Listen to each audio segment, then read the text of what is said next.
I'll never forget the way she looked at my daughter. You know that expression people wear when they're trying not to laugh, but not in a kind way, in a mean, smug way, like they're above the moment? That was my sister, Brielle, holding my daughter's homemade card in her manicured hand, eyebrows raised like she couldn't believe what she was seeing.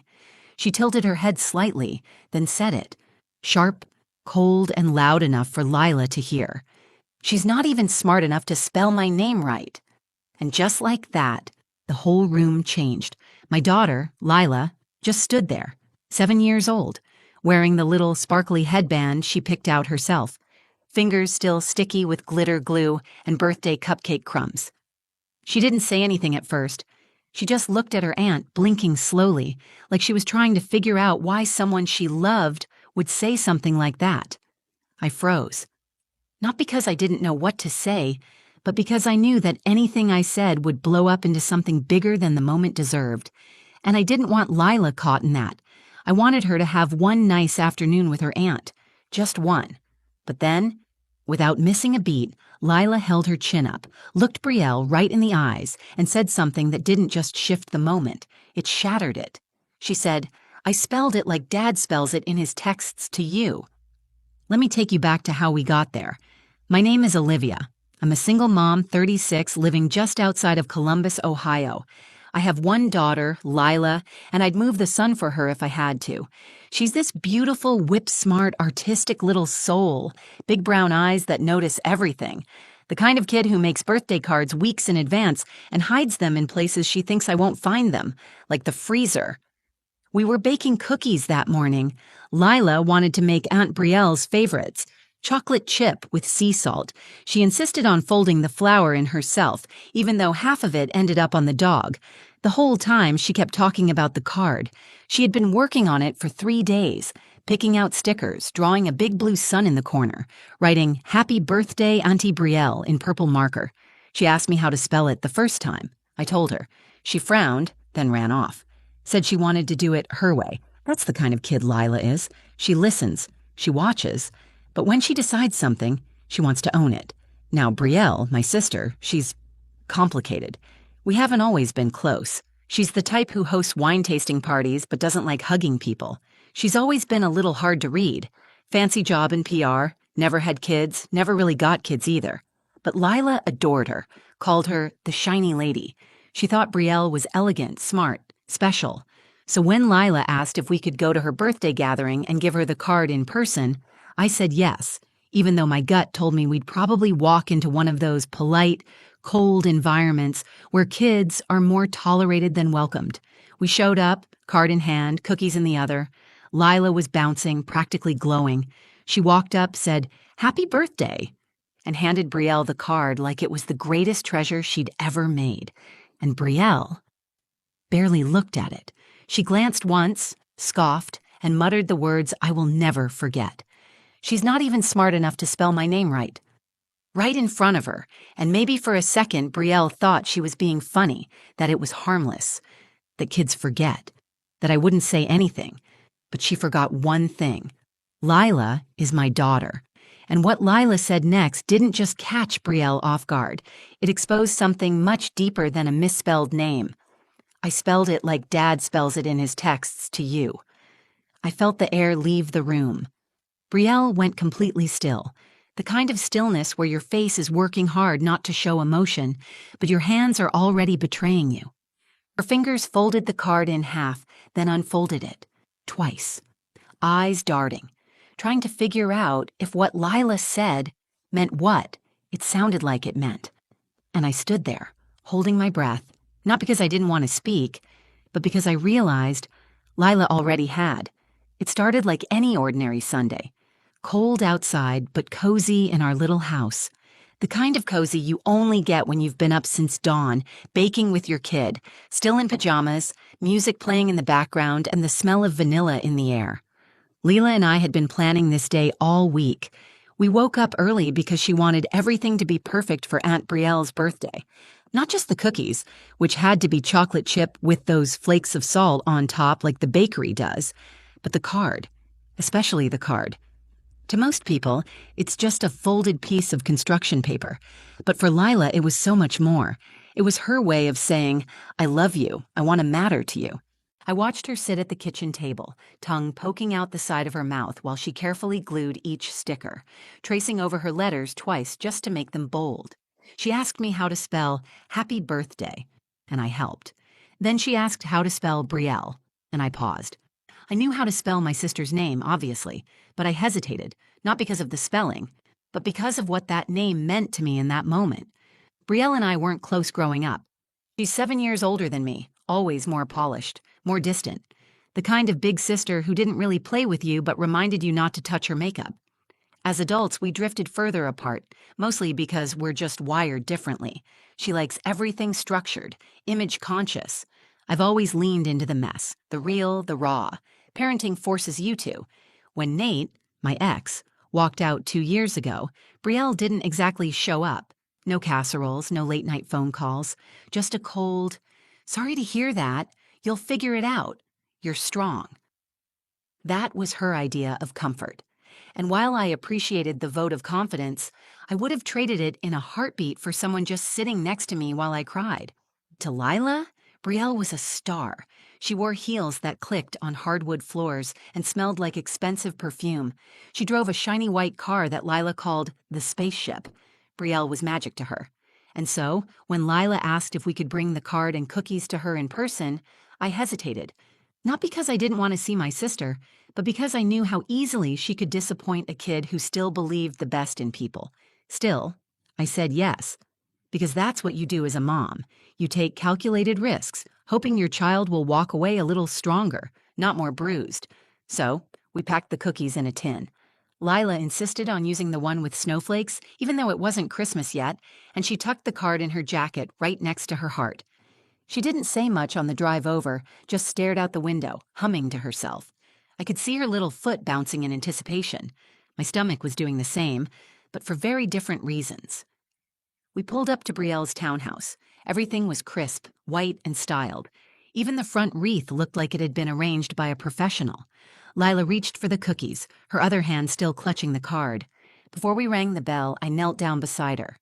Hey, I said softly, you excited? She nodded quickly. I worked really hard on it. I think she's gonna love it. I smiled, but part of me wanted to hold her back, to protect her from whatever expression might flash across Brielle's face.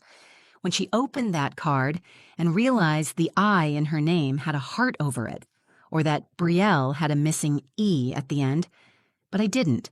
I let Lila ring the bell. Brielle opened the door with her usual flawless smile, wine glass in one hand, neutral lipstick, barely smudged. Well, look who it is, she said.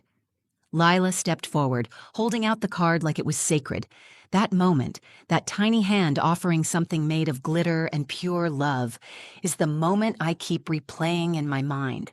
Because what happened after wasn't about a card. It was about the weight of love and the damage of being dismissed. And it all started with that simple Sunday morning, a batch of cookies, and a little girl who believed showing up with her whole heart was enough. The moment we stepped inside Brielle's townhouse, I knew we were in her world now. The walls were bone white, the furniture sleek and cold, and the smell of eucalyptus hung in the air like a warning sign. No mess, no noise, no emotion. Lila's glitter-smudged fingers looked out of place here. So did we. Brielle barely glanced at the tin of cookies before setting them on her kitchen island, like she was afraid they might stain the marble. She was wearing this cream-colored sweater that looked like it had never seen a washing machine. Lipstick perfect. Nails flawless.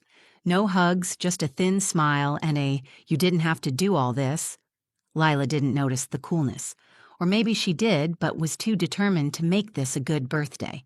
She held the card close to her chest, waiting for the right moment to give it. I could see how proud she was, how hard she was trying to impress someone who hadn't earned her admiration. We stood around awkwardly for a few minutes while Brielle refilled her wine. No one else was there. She never really liked big gatherings. Too messy, she'd say. Then Lila stepped forward, eyes bright, and handed her the card. "Happy birthday, Aunt Brielle," she said, beaming. I could feel myself smiling, too. It was one of those moments where you just hope that the person receiving the gift understands what's really being offered, not just paper and glue, but love, effort, a child's entire heart in her two little hands. Brielle took the card delicately, like it might fall apart if she touched it too long. She opened it, paused, then scoffed, literally scoffed, and without looking at Lila, she said, "She's not even smart enough to spell my name right." Just like that. I don't know if I've ever felt a silence so loud. My ears were ringing. I looked at Lila, standing frozen in her little glitter-splashed sneakers. Her face didn't crumple. She didn't cry. She just stared at her aunt like she couldn't quite understand the words. I saw her lips part, like she was going to say something, but she didn't. Not yet. I felt heat rise in my chest. My hand clenched around the edge of the kitchen counter. Every cell in my body was screaming to speak, to stand between my child and that cold remark. But I didn't, and I hate that part. The pause. Because in that second, I was weighing everything. Would saying something make it worse for Lila? Would it turn this into a bigger fight? Would Brielle dismiss it again, or laugh it off and make me look like the emotional one? Again? I thought I had prepared for this visit. I thought I could manage Brielle's edges. But nothing prepares you for the moment someone wounds your child while smiling. Then, just as I opened my mouth, Lila's voice broke the silence. Calm, steady. She looked Brielle in the eye and said, "Spelled it like Dad spells it in his texts to you." The air went still. My heart stopped. I didn't even register what she meant. Not right away, but Brielle did. She blinked, visibly. Her fingers curled slightly around the card, now suddenly heavy in her hand. I watched her swallow. Once, twice. Like she couldn't quite get the taste of those words out of her mouth. I looked at Lila, who was still standing there. Not angry, not smug. Just honest. Her voice hadn't carried malice. It had carried truth. That soft, cutting truth only a child can deliver, because they have no idea what it's worth or what it costs. Then I felt it. This shift, like the floor beneath us had quietly tilted, and we were no longer standing in a polite birthday visit. We were standing in something real. And Brielle? She wasn't in control anymore, because what Lila had unknowingly revealed was bigger than a misspelled name. It was a crack in the foundation, a hint that there was something between Brielle and Nate, something private, something Lila had seen without us realizing she was watching. And suddenly, spelling didn't matter anymore. What mattered was that my daughter had pulled back the curtain, and we were all left staring at what was behind it. She had no idea what she'd just said. The silence after Lila spoke was heavier than any argument I'd ever had with my sister. I looked at Brielle. She was blinking in slow motion, like someone trying to process a sentence in a foreign language, one they understood but didn't want to admit they did. I spelled it like Dad spells it in his texts to you. 7 words. That's all it took. 7 words from a 7-year-old to rip open something I didn't even know existed. At first, I didn't get it. I was too focused on Lila, on whether she understood what she'd just said. She looked up at her aunt with nothing but innocence. No malice, no smugness. She was proud. She thought she'd fix the card. But I saw Brielle's face change. Not all at once. She was too polished for that. But there was a flicker, a tiny twitch in her cheek, her lips pressed together, her grip tightened around the card, crinkling the corner slightly. That's when the puzzle pieces started falling into place. Lila had never once seen Brielle write her own name. She must have spelled it based on something she'd seen. And the only connection she had was her dad, Nate, my ex-husband. I turned to look at my daughter. My brave, observant little girl who always watched more than I realized. I asked gently, "Sweetheart, when did you see Daddy text Aunt Brielle?" She shrugged. "Sometimes when I'm playing on his phone. He lets me use it for games. I saw a text that said, 'Hey Brielle,' and I remembered how he spelled it." I could barely breathe. That knot in my stomach, that slow suspicion I'd been pushing down for years, tightened into something solid. I looked back at Brielle, and I knew there had been something between them, or there still was. She didn't deny it. She didn't defend herself. She just set the card down on the counter very deliberately and picked up her wine glass with her other hand. Her fingers shook slightly, barely noticeable. Unless you knew her. I knew her. And in that moment, I knew she was cornered. Not by me, not even by Lila, but by the truth. The truth from a child who had no idea she was holding dynamite. I felt rage bubble inside me, not just at Brielle, but at Nate too, at the thought that while I was trying to keep our family from falling apart, he had been texting my sister, and that she had been responding. And the worst part? They both thought Lila would never notice, that she'd never piece anything together, that they could act behind closed doors, and a child's memory was too soft, too fragile to hold on to details. But they underestimated her. They underestimated me. I looked at Brielle. "You're going to tell me right now what that meant," I said quietly but firmly. My voice didn't shake, but I was shaking all over. "Because if I find out from someone else, I will never speak to you again. I swear to God, Brielle." She didn't look at me. She stared at her wine. I waited. She finally whispered, "It wasn't what you think." "Coward." "I don't care what you think it was," I said. "It shouldn't have happened at all." Lila looked between us, sensing the tension, but not the cause.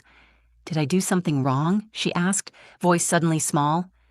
My heart snapped back into place. I knelt down beside her, cupping her face gently. "No, baby. You did everything right." Because she had. She told the truth without even knowing it. She'd said the thing no adult in that room had the courage to say, and in that moment, I made a decision. I was done protecting the feelings of people who couldn't be bothered to protect my daughter's heart. I stood up. "We're leaving." Brielle opened her mouth like she wanted to stop me, but she didn't, because what could she possibly say? I took Layla's hand, warm and sticky from cookie crumbs, and walked us out of that too-white house, down the stone steps past the spotless car, back into the cold air that somehow felt freer than anything inside that place. That's when it shifted. Not just the day, but me. For years, I'd tried to keep the peace, tried to pretend Brielle was just difficult and Nate was just complicated. But that day, that tiny moment, it was the last time I'd apologize for drawing lines around the people I loved, especially the one who still spelled names with stickers and glue. The card wasn't the only thing that got exposed. We didn't speak in the car at first. Lila sat in the back, still clutching the corner of her jacket where the card had been tucked earlier. The silence wasn't uncomfortable, just full. Full of all the things that had been said and the ones that hadn't.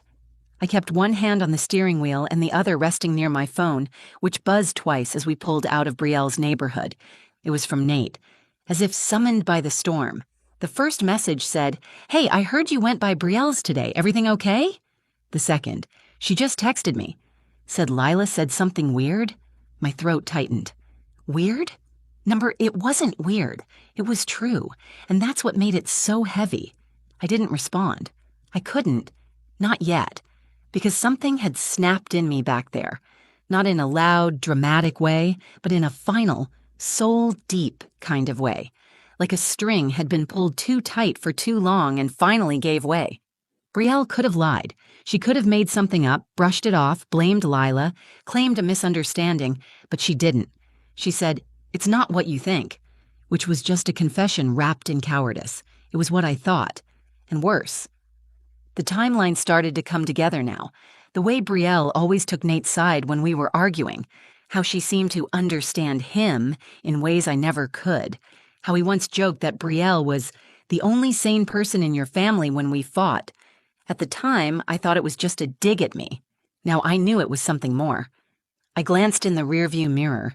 Lila was gazing out the window, face calm, but I could see her thumb brushing the edge of her coat repeatedly. It was something she did when she was trying to self-soothe. "Hey, baby," I said gently. She looked up. "Yeah?" "Do you remember what Dad and Aunt Brielle talk about when they text?" She thought for a second. "Not really, just stuff. One time he sent her a bunch of emojis and said she was a lifesaver. Another time he said he missed how she made fun of people with him. I felt it, that sharp sting behind the eyes, like betrayal dressed in lowercase letters. I nodded slowly, not wanting her to see the pain in my face. She didn't understand the weight of what she was saying. She just remembered what stood out. That's what kids do. They catalog what we don't think they see. And somewhere between their selfish texts and secret exchanges, they forgot that children are always listening, always learning. We pulled into our driveway, and as I turned off the engine, I took a breath and made a choice. No more silence. No more making excuses for adults who thought love was transactional. That night, after Lila went to bed, I texted Nate. "You and my sister? I know. Lila saw enough to figure it out, and now I have too." No curse words, no accusations, just clarity. Then I sent one more text to Brielle. "I will never keep Lila from knowing who you are. She figured it out herself today, but I'm done pretending you're someone she should admire." I didn't expect a response. I didn't need one. This wasn't about revenge. It was about freedom. For years, I carried this belief that keeping family close, no matter what, was the right thing. That tolerating coldness, biting comments, and emotional distance was better than being too sensitive. But standing there in her perfect kitchen, watching her scoff at a child's love letter, I finally saw it clearly. Family isn't blood. It's protection. It's presence. It's who you fight for, not who you keep around out of obligation. Lila had unknowingly done what I couldn't do for years. She pulled back the curtain with one honest sentence. She didn't do it to hurt anyone. She did it the only way a child can, with truth, with no agenda, with love. And that moment, that simple line, I spelled it like Dad spells it in his texts to you. It exposed years of hidden betrayals, but it also reminded me why I fight, not for some broken idea of family, but for my daughter, for her clarity, her softness, her unshakable honesty. Because if a little girl can stand in the face of cruelty and still offer love, then a mother can damn well stand beside her and never let her question her worth again. She told the truth, and it freed me. The next morning, I watched Lila eat her cereal, humming quietly to herself, as if the day before had been nothing more than a skipped stone across a still lake. Kids are resilient, but what people don't always realize is resilience doesn't mean they weren't hurt. It just means they bounce back faster and they hide it in places we don't always know how to look. I poured my coffee, and for a moment, I just stood there watching her. The way her toes curled around the bottom rung of the kitchen stool, how she carefully moved her spoon around the edge of the bowl so the milk didn't splash. She was so small, and yet yesterday she'd said something that cracked open the truth like glass. She didn't even know she had, and that's what kept echoing in my mind. Lila had no idea the weight her words carried. She wasn't trying to hurt anyone. She was trying to be right, to show her aunt that she'd paid attention, that she'd done her best. That's what shattered me most. The love in her intent, the sting in Brielle's reaction, the betrayal sitting underneath it all like something rotting beneath clean floorboards. I sat down across from her and reached for her hand. "Hey, can I ask you something?" She nodded with a mouthful of cereal. "Yesterday, when you told Aunt Brielle about the spelling, did something feel weird to you, or were you just trying to help?" She blinked a few times, then shrugged. "I just remembered it. From Dad's phone. I thought she'd like it, 'cause he's grown up and spells it like that. I don't know, she'd think I was smart." I smiled and swallowed the lump in my throat. "You are smart, baby. So smart and thoughtful and brave. I'm proud of what you said, even if it surprised people." She grinned and nodded, then reached for her juice like the conversation was over. And in a way it was, because Lila had moved on. She had no idea the storm she'd stirred, but I had. That night changed something in me. I didn't sleep much. I lay awake turning it over and over, years of second-guessing myself, brushing off gut feelings, trying to hold a family together that wasn't interested in holding me. I thought about the way Brielle used to make subtle digs at my parenting, always wrapped in friendly advice, the way she'd insist she was just being honest, while slicing open parts of me I'd worked hard to protect. I thought about Nate's long silences, his excuses, his sudden understanding of my sister's quirks. They weren't just whispers behind my back. They were emotional termites, slowly eating away at my confidence, my trust, my ability to stand up and say, enough. But Lila, she handed them truth in a glitter-covered card, and the truth broke everything open. In the days that followed, I didn't reach out to Brielle again. I didn't respond to Nate's second and third texts, or the one where he tried to shift blame. We were just talking, nothing happened, don't be dramatic. He didn't get it. He never would. Because it wasn't about cheating. Not just that. It was about loyalty, trust, emotional integrity. I wasn't angry that they had conversations behind my back.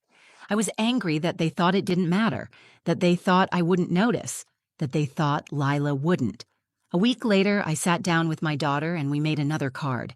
This time, it wasn't for anyone else. It was a card for her, from me. On the front, I wrote her name in big letters with stars around it. Inside, I wrote, "To my Lila, you spelled the truth. You spoke with love. You are everything right in this world, and you are never, ever too small to be heard." She read it quietly, then looked up and smiled, holding it against her chest like it was a treasure. That card's still on her nightstand. She doesn't know what she taught me that day. She just thinks she made a mistake and fixed it. But I know better. She reminded me that children see what we try to hide, that silence isn't protection, it's permission, and that speaking the truth, even when it's wrapped in innocence, can be the bravest thing of all. I used to wonder if raising her without a full family would leave a hole in her life. Now I know.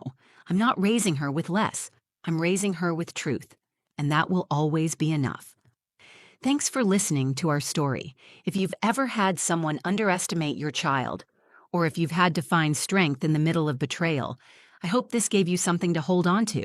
Kids notice everything, and sometimes they're the ones who teach us how to be brave. If this story resonated with you, please take a second to like the video.